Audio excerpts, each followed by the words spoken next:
Olá, pessoal, bom dia, um abraço, 2 de junho. Não esqueça da trezena de Santo Antônio. Depois fica reclamando que não casa. Ah, tá. Ah lá, viu? E estamos falando para todo o interior da Bahia, a partir de agora até às 9 da manhã. Bom dia para vocês, os 300 municípios que nos acompanham. Nardelli Gomes, bom dia. Bom dia para todos.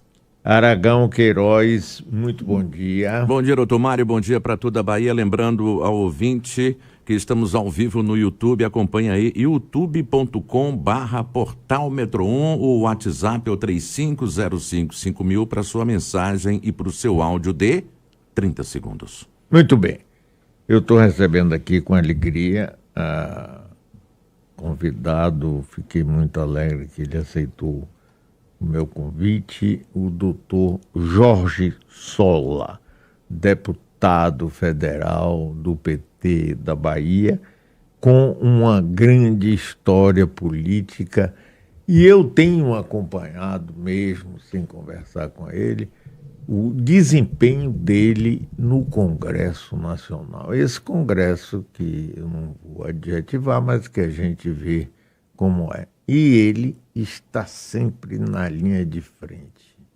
destemido, corajoso, não engole sapo. Eu acho que isso é uma coisa admirável.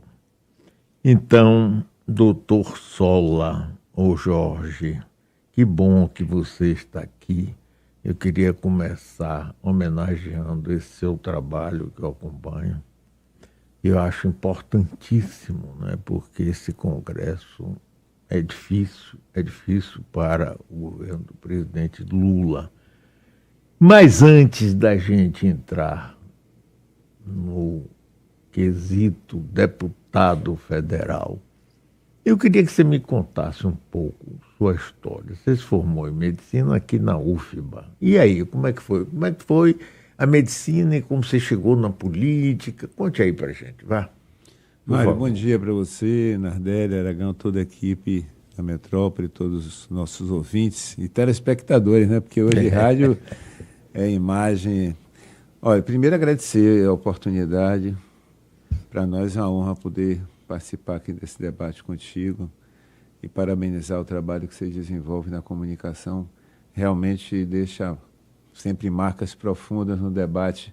E numa era dessa desinformação, eu quero até depois discutir um pouquinho mais desse assunto, é fundamental a gente ter veículos e profissionais como você na comunicação em nosso estado, né?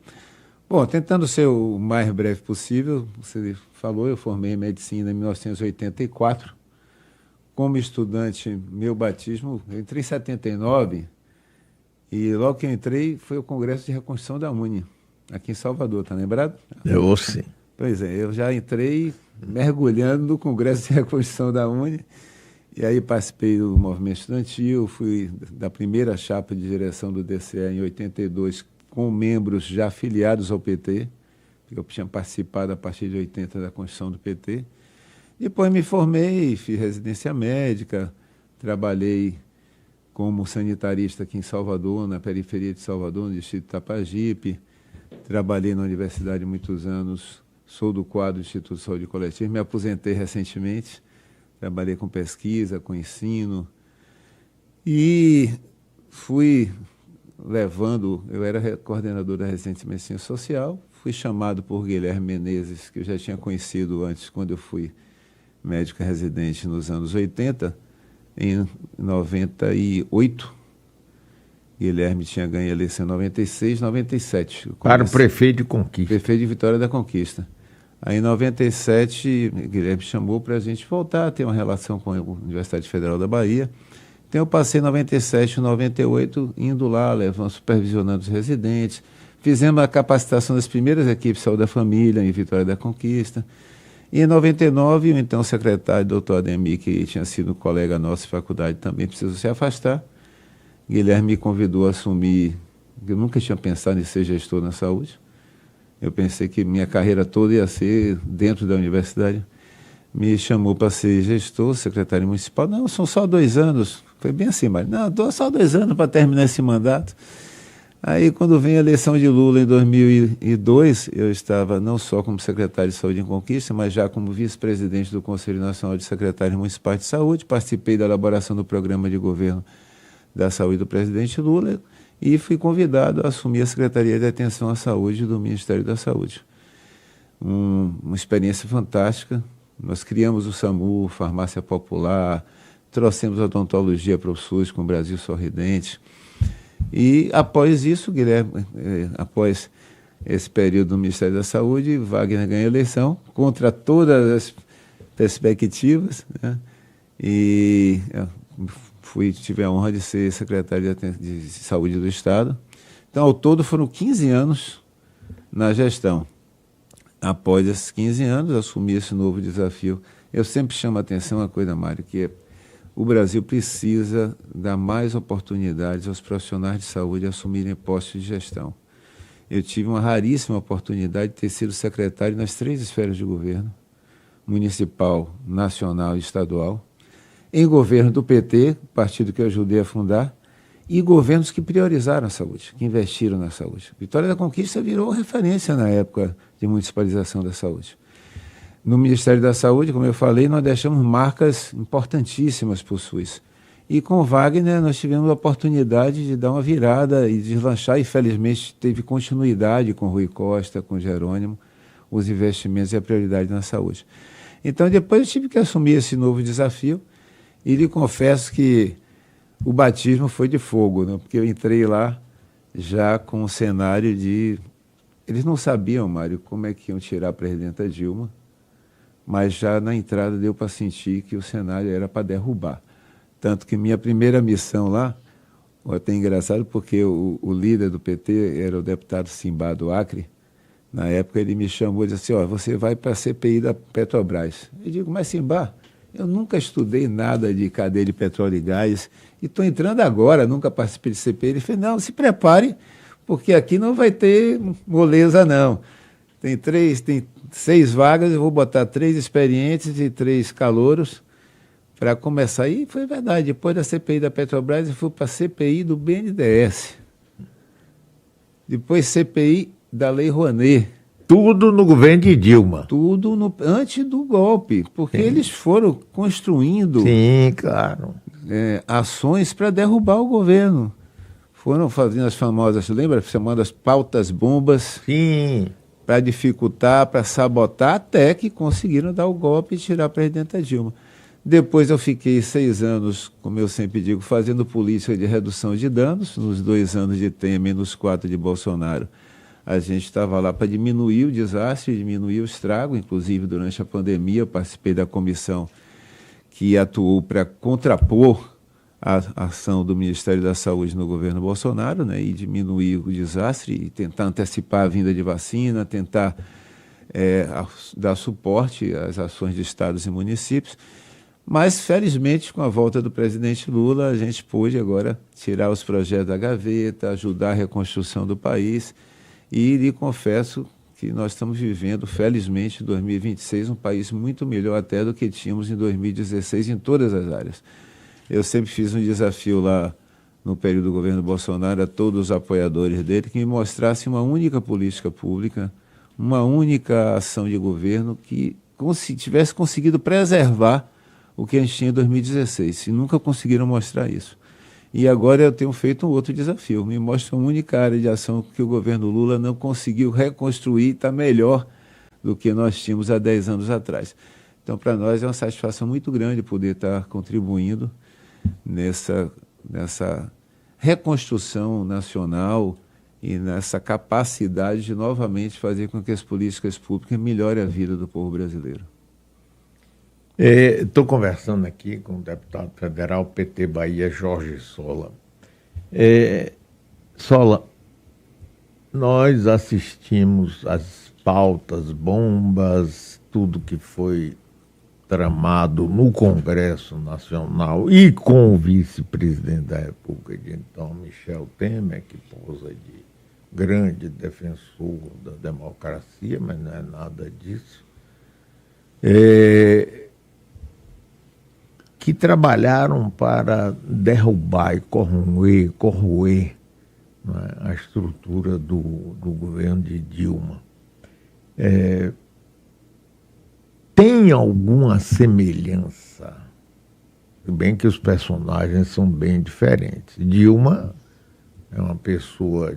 Ninguém abre a boca para falar isso de Dilma Rousseff, que ela fez isso, aquilo, privilegiou a Albi, ao contrário. Com certeza. Mas agora a gente vê toda a tentativa de dar um novo golpe. Aliás, teve a tentativa no dia 8 de janeiro, objetiva, foram condenados, mas aí vem a dosimetria, aí vem isso, vem aquilo... Lança um candidato, Flávio Bolsonaro, que diz que a primeira coisa que vai fazer é dar anistia geral e restrita, inclusive para o pai dele. Mas uma parte da população, Jorge, ainda acredita nisso, apesar de tudo estar visível. Como é que isso bate aí na sua cabeça? Como é que você vê isso? Olha, eu falei da questão da comunicação, acho que esse é um debate fundamental, porque mudou muito, né? Eu tenho lido bastante sobre o assunto e tem algumas coisas que me chamam a atenção. Os veículos de comunicação, Mário, não vou ensinar Padre Nosso ao Vigário, me perdoe, mas falavam para toda a população, eram veículos abertos, né?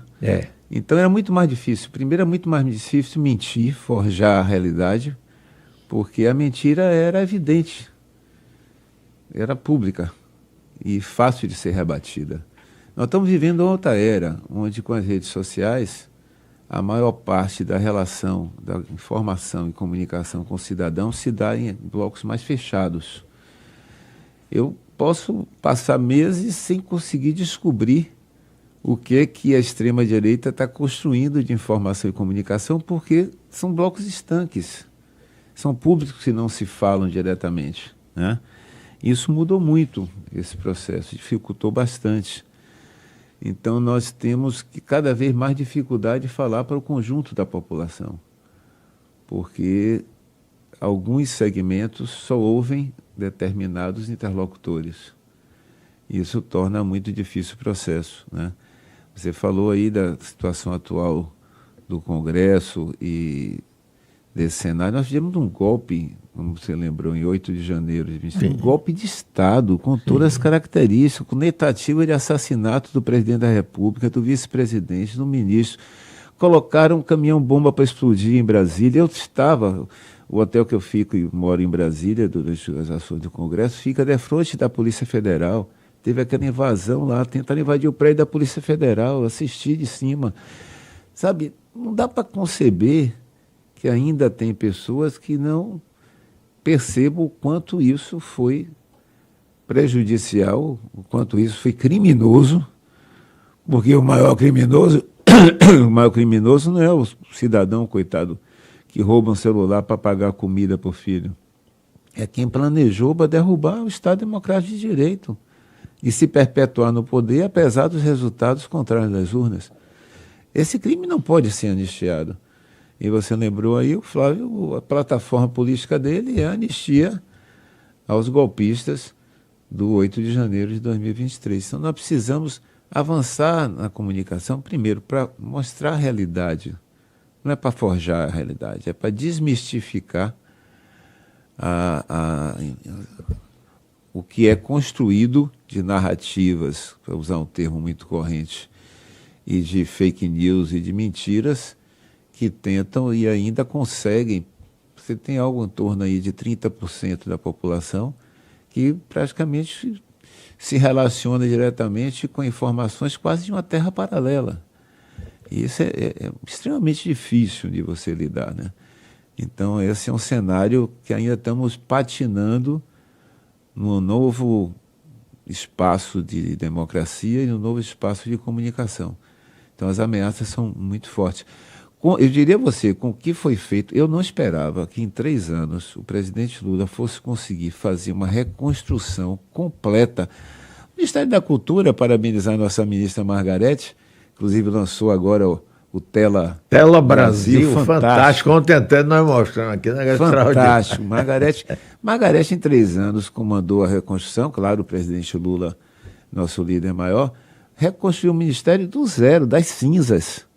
Eu acompanhei na Câmara, nós conseguimos aprovar todas as leis para reconstruir o Ministério e todas as políticas, e nunca tivemos um cenário de apoio tão forte às iniciativas culturais. Estou ajudando lá agora na aprovação do Plano Nacional de Cultura, outra iniciativa importante.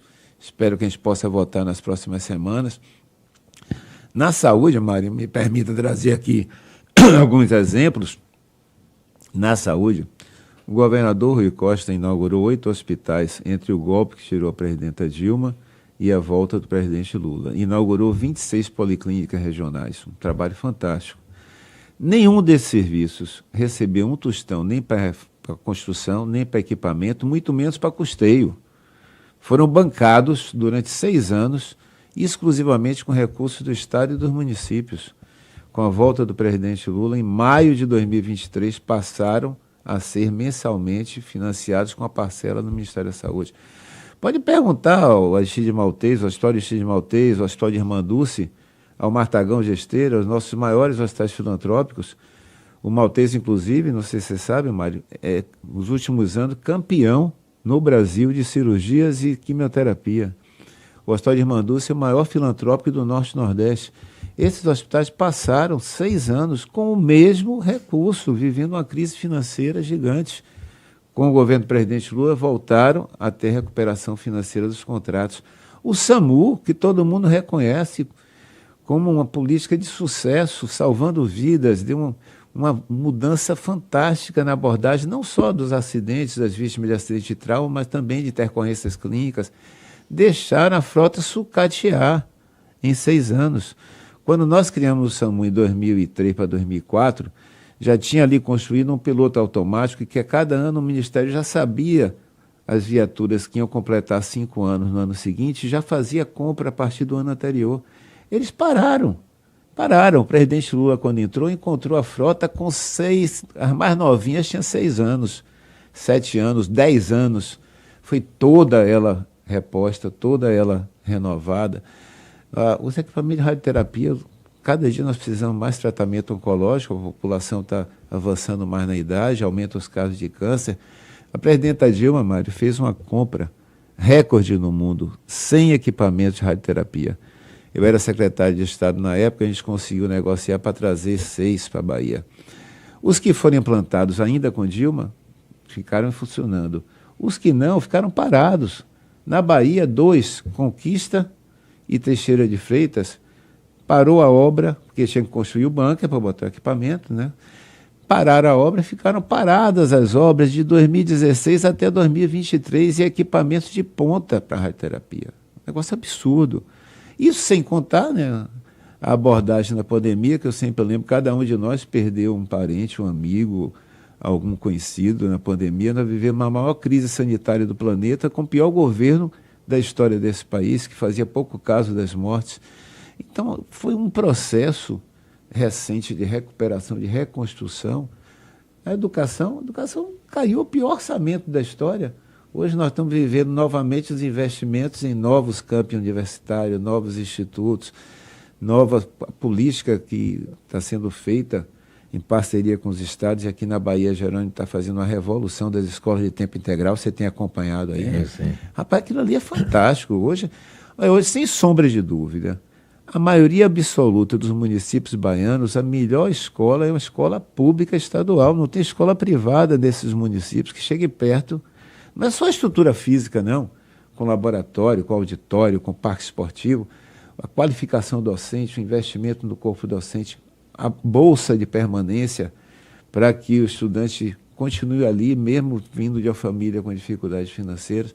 Então, nós estamos vivendo um momento excepcional, né, com o governo do presidente Lula, com a parceria com o Jerônimo, de reconstrução nacional, e eu estou muito contente de poder participar desse processo como parlamentar nesse nosso 3º mandato, e depois do que eu vivi nos 2 mandatos anteriores. Mas isso se dá no dia a dia, ali na luta. Você viu há poucos dias o debate da escala 6x1, né? Sim, sim. É engraçado e interessante porque, no final, somente 22 parlamentares votaram contra.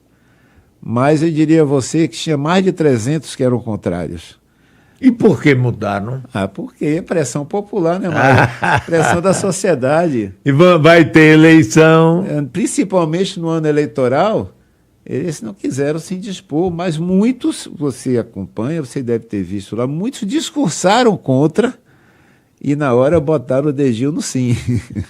Isso eu sempre chamo a atenção, que faz toda a diferença, porque dos 513 deputados, nós só temos lá 130, 140 que fizeram campanha com Lula. Maioria absoluta foi com o outro candidato. E, obviamente, a gente consegue aprovar coisas boas dependendo não da boa vontade da maior parte dos parlamentares, que não estão lá para defender os interesses do povo. A gente consegue aprovar quando a gente consegue uma mobilização da sociedade. Você lembra no final do ano passado, em relação àquela PEC da bandidagem? Sim, ali foi a Como mobilização popular que pressionou. Da mesma forma aconteceu quando a gente aprovou o piso da enfermagem. Da mesma forma aconteceu agora com a escala 6x1. Da mesma forma aconteceu no passado, quando a gente aprovou a isenção de imposto de renda. Lembra, para quem ganha até R$5.000? Sim, eles eram claro. contra. Fizeram de tudo para impedir a votação. E isso, a grande diferença é que ninguém foge das urnas. Esse ano tem eleição. E muitos parlamentares, na hora de marcar e sacramentar a decisão, terminam se submetendo aos interesses populares, se a mobilização acontece e a pressão acontece, né? Estamos conversando aqui com prazer com o deputado Jorge Sola, PT, Bahia. Deputado Jorge, me explique o seguinte: com tudo isso, nós estamos com um país dividido. Eu sei que pesquisas antecipadas, eu não acredito muito, mas é algum indicador. Quando Jair Messias botou a mão no filho, disse: você vai ser o candidato. Com isso, ele barrou o governador de São Paulo, barra a própria mulher dele. Quer dizer, no fundo, ali ele só acredita quem é do sangue dele. Do clã. Pois é. Então, mas assim, nós vamos para uma eleição bastante divididos. Não é? Você tem uma elite e a grande mídia que, quando tem um feito do governo, é pequeno, quando tem um problema é enorme. Essa é a realidade, nós vamos ter que conviver com isso.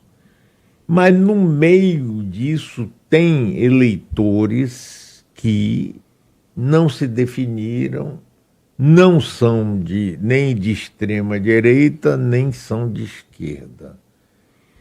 Como fazer, no seu entendimento, para conseguir esses votos que darão à eleição uma vitória a Lula, sabendo que o jogo é muito pesado, né? As fake news, o gabinete do ódio renovado, agora com inteligência artificial, você começa a lutar contra adversários que você não vê nem espera. Exatamente. Como é que você vê isso?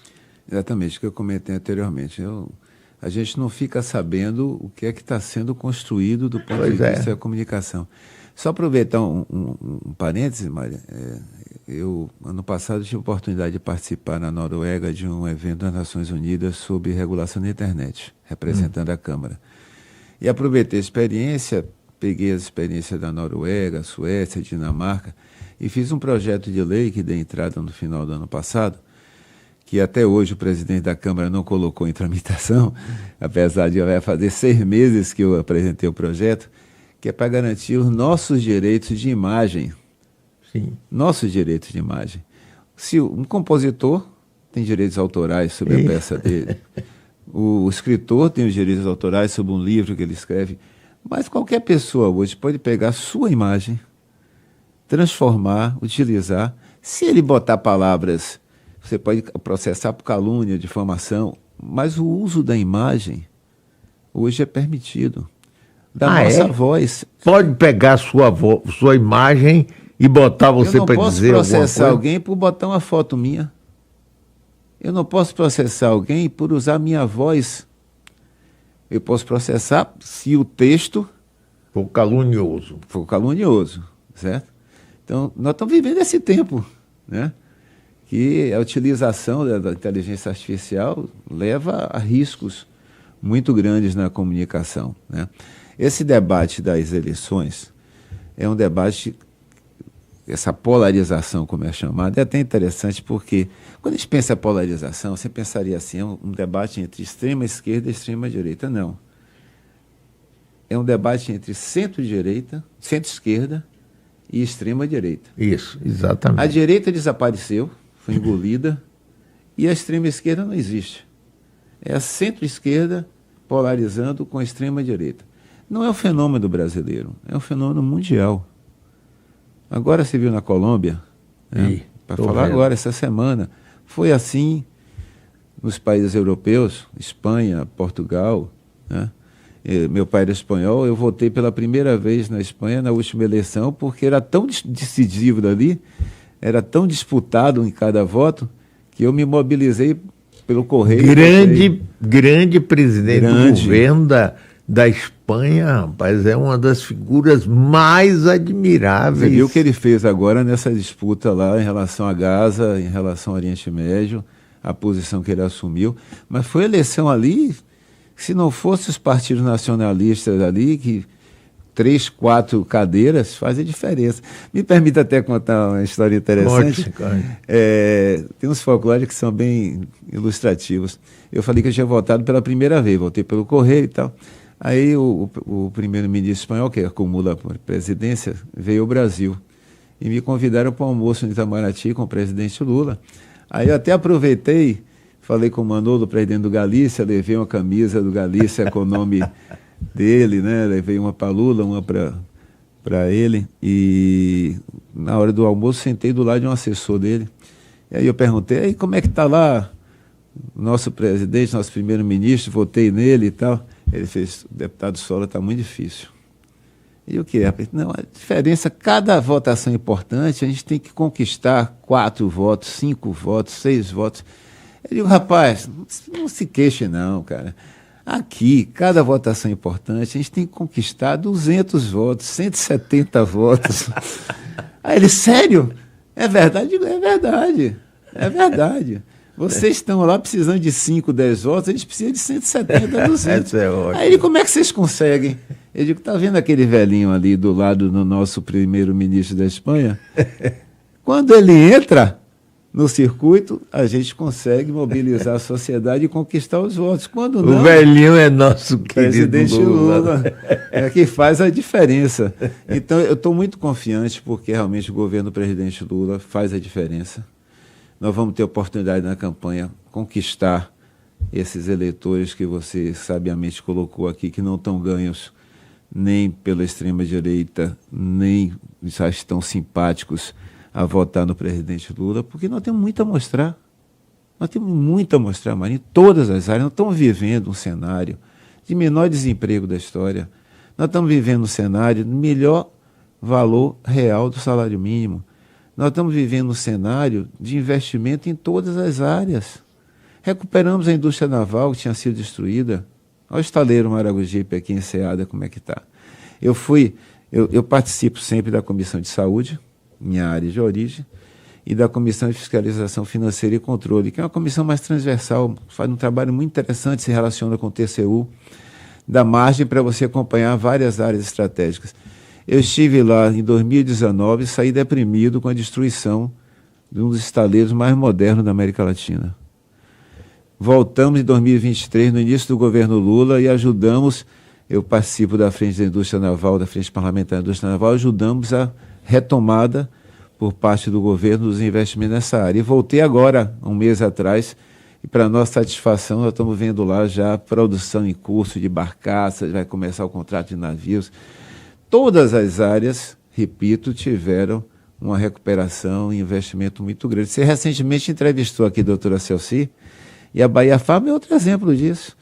Eu, quando fui secretário de Saúde, nós fizemos parcerias, reconstruímos a Bahia Farma, que tinha sido fechada nos anos 90, reconstruímos a Bahia Farma no governo Wagner, deixando, quando nós saímos no final do governo Wagner, nós deixamos 2 PDPs, que são parceria público-privada, para 2 medicamentos na base da farmoquímica, farmacêuticos feitos à base da química, né? Eles destruíram. Agora, o Celci assumiu com o Jerônimo, já está com contratos. Eu acompanhei a viagem do presidente Lula à Índia e à Coreia do Sul. Foram assinados os contratos, já começando as operações iniciais, para 2 contratos com farmacêuticas, as maiores indianas, e 2 com a Samsung coreana. A Bahia Farma vai ser um grande polo de biofármacos, medicamentos oncológicos, medicamentos para doenças raras, anticorpos monoclonais, o que é a ponta hoje da tecnologia em saúde. Nós estamos colocando a Bahia como um dos polos de biotecnologia. Isso tem muita coisa para mostrar. Eu falei da educação, falei da saúde, mas vamos ver os investimentos em estradas, né, infraestrutura, a volta do Minha Casa Minha Vida, a volta do Luz para Todos. Agora, esse mês, o governo federal, o Ministério da Cidade, vai divulgar um outro grande lote de Minha Casa Minha Vida, rural e urbano. O presidente Lula, quando entrou, fez uma meta de 2 milhões de casas. Vai entregar mais de 3. Todas as metas estão sendo superadas. Então, e aqui na Bahia, o governo de Jerônimo, como é que você vê? Muito bem.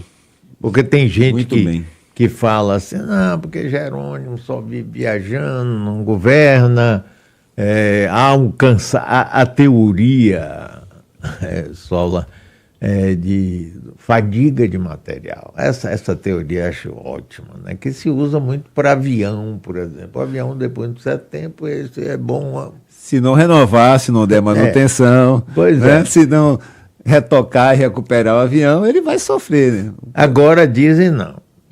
Já tem PT, Wagner, 8 anos, 8 anos de Rui, mais 2, mais 4 de Jerônimo, chegar. Tem uma fadiga, o povo sente uma fadiga. Você, em campanha, mesmo sem campanha, você anda muito pelo interior, suas bases e tal. Você acha que há alguma coisa relacionada a essa fadiga? Não, queremos mudar, tem um clima de mudança no ar. Não percebo isso, Mário, em nenhum lugar que eu tenho ido. Muito pelo contrário. Muito pelo contrário. Eu já comentei aqui. Outro dia comentaram assim também, o governo Jerônimo não tem uma marca nova. Eu digo, rapaz, é a revolução. O Jerônimo começou esse trabalho como secretário de Educação, você lembra? Do governo Rui.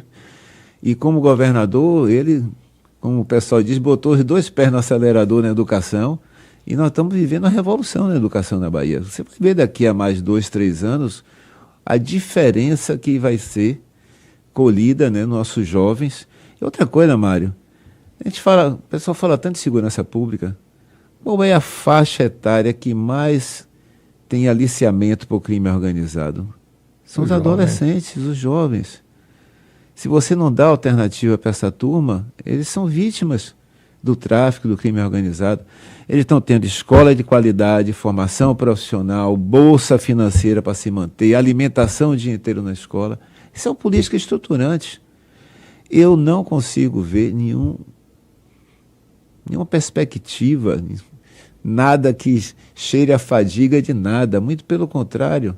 Você vê na saúde, a Bahia, quando eu entrei na Secretaria de Saúde do Estado com o Wagner, a Bahia perdia para Pernambuco, perdia para Ceará, nem falo o Sul e Sudeste, em termos de rede pública de serviço de saúde.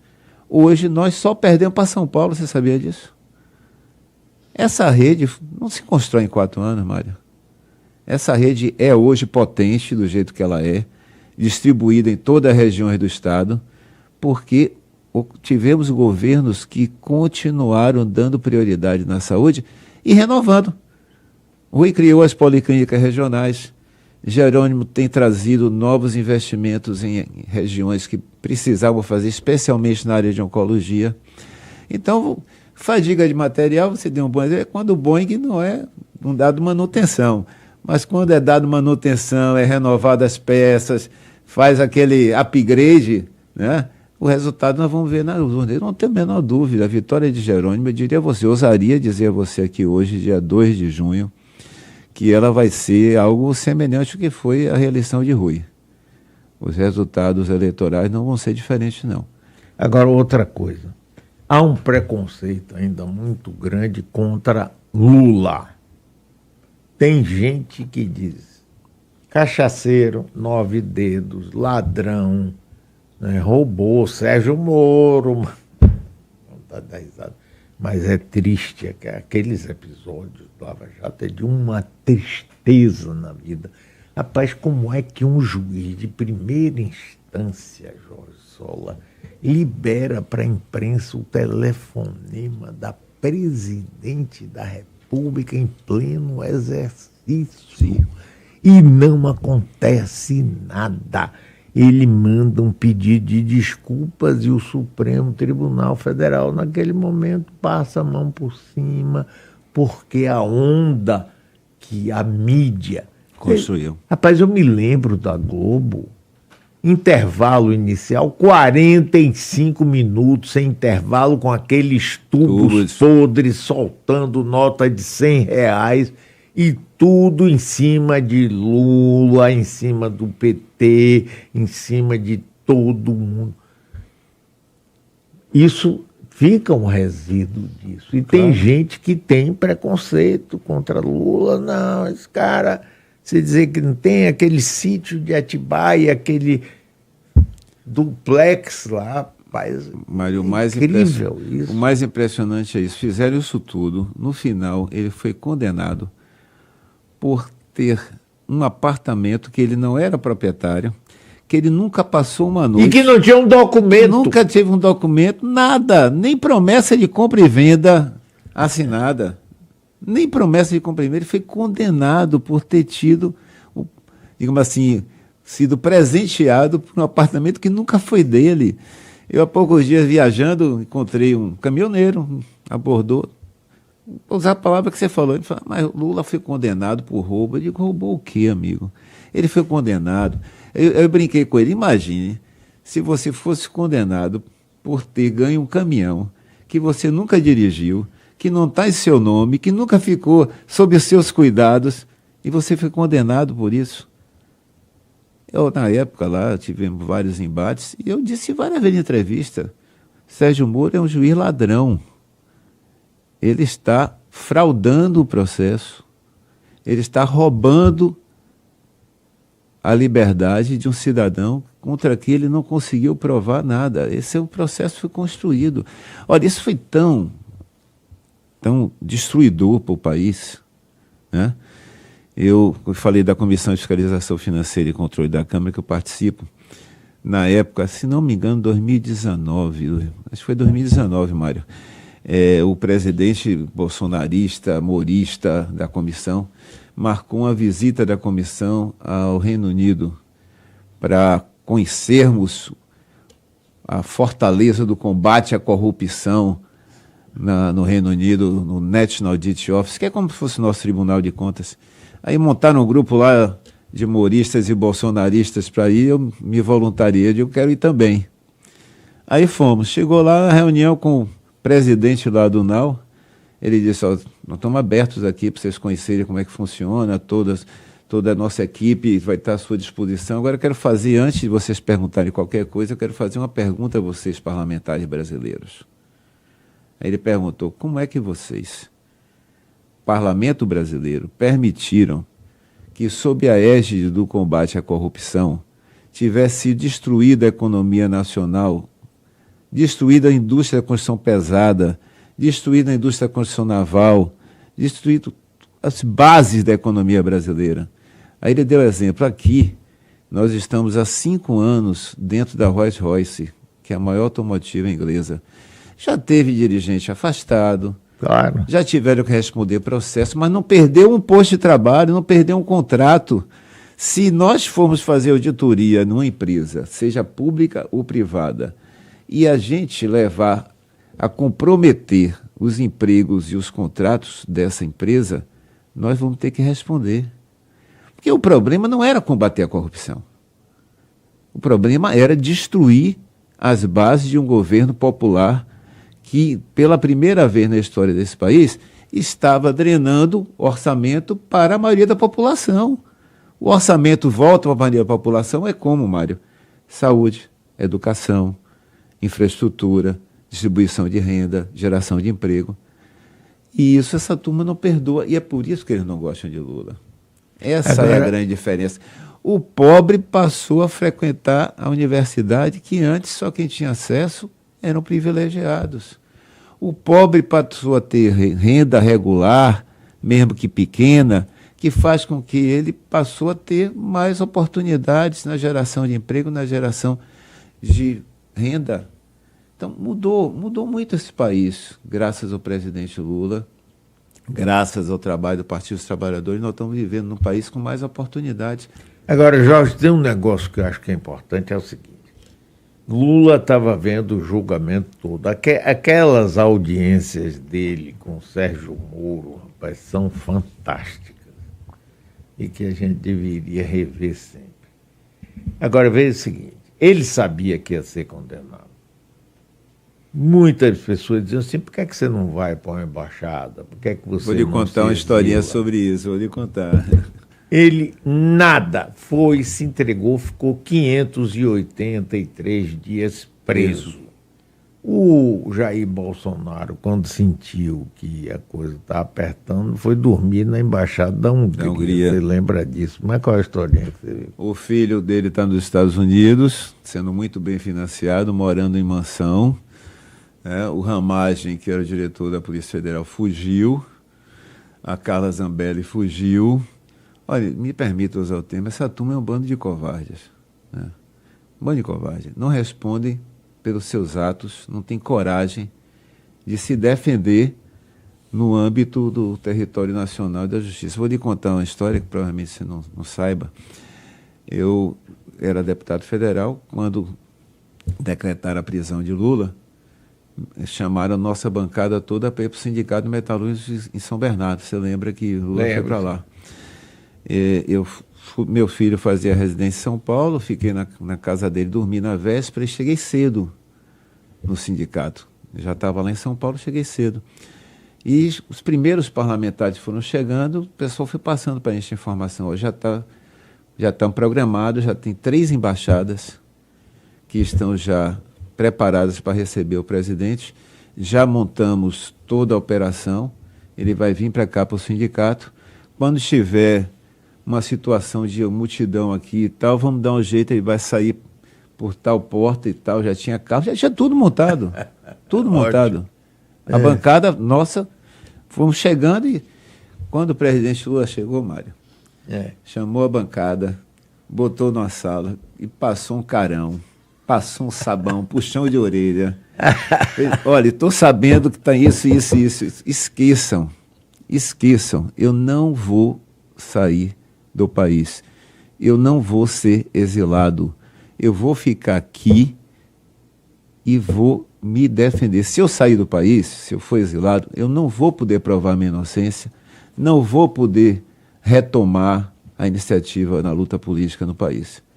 Ele fez isso. Quantas pessoas fariam isso, Mário? Podendo viver o resto da vida confortavelmente no país no exterior, claro, com a trajetória, com a vida dele, com o reconhecimento internacional. Ele optou, como você falou, em ficar na cadeia 583 dias, provar sua inocência, retomar. Eu sempre brinco, não tem autor de ficção que pudesse contar a história do Brasil nos últimos 10 anos. Você acha que alguém teria a criatividade de escrever um livro contando a história do Brasil nos últimos 10 anos, rapaz? Ninguém teria essa criatividade. É fantástico. Eu realmente, presidente Lula, a gente tem que tirar o chapéu. Um cidadão que tem uma força interior. Incrível. Ele supera, por mais que você conheça, você sempre consegue se surpreender, né, com a capacidade política, com a força, com a energia, com a determinação dele. É fantástico isso. Muito bem, que alegria conversar com você. Espero que a gente volte a se encontrar outras vezes aqui e fora daqui também para contar casos, viver socialmente, vai ser uma alegria. Lhe agradeço muito parabéns pelo seu trabalho. Você é um deputado que honra aqueles que votaram e votam em você. Eu acompanho de longe e vejo que você está ali presente, joga duro, não amolece, não se acovarda. Parabéns, viu? Foi muito bom. Muito obrigado e continue nessa luta, Jorge. Eu que agradeço. Para mim é uma honra participar desse programa contigo e receber os comentários elogiosos de sua parte, realmente vindo da sua trajetória, do seu compromisso aí. Olha, eu só quero aproveitar os minutinhos finais. Sim. Hoje, eu estou indo sair daqui, eu vou para Brasília. Hoje à noite, nós conseguimos, depois de muita luta, pautar um projeto de autoria nossa. Projeto de 2015, Mário. 2015. Foi um dos primeiros projetos que eu apresentei. Finalmente vai entrar na pauta do plenário. Há 2 meses atrás a gente conseguiu aprovar a urgência. É um projeto para... Você já ouviu falar da Hemobras, claro, né? Sim. É nossa empresa pública que produz medicamentos hemoderivados. Eu ajudei a criar a Hemobras no primeiro governo do presidente Lula, lá no Ministério da Saúde. Em 2015, início do segundo governo Dilma, quando eu entrei, a Hemobras estava um percurso bem adiantado. E nós fizemos um projeto justamente para resolver um problema que nós tínhamos, que era o produto da Hemobras, uma empresa pública com investimento do governo, teria que ser colocado à venda por licitação. Os estados e municípios, pela legislação. Você imagine, você investe muita grana, muitos recursos públicos para nacionalizar e fazer uma área estratégica, né? São pessoas que têm problema de coagulação, são medicamentos albumina, fatores de coagulação, e você tem que licitar para que um mercado internacional possa concorrer. Coisa mais absurda.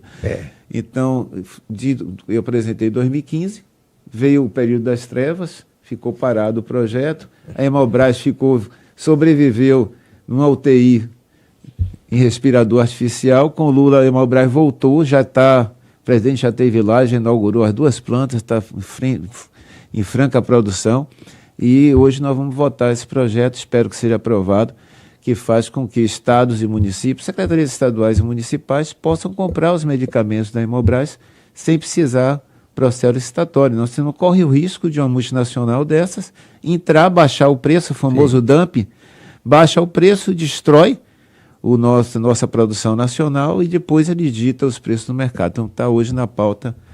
Acompanhe aí e peça ajuda aos nossos telespectadores e ouvintes aqui da metrópole para ajudar que a gente consiga aprovar esse projeto importante para o SUS, importante para a saúde brasileira. Obrigado, Mário. Estou à disposição aí, qualquer momento, vai ser um prazer. Vamos sim. Intervalo comercial depois dessa belíssima participação aqui, doutor Jorge Sola, deputado federal do PT aqui da Bahia, para nossa alegria. Então,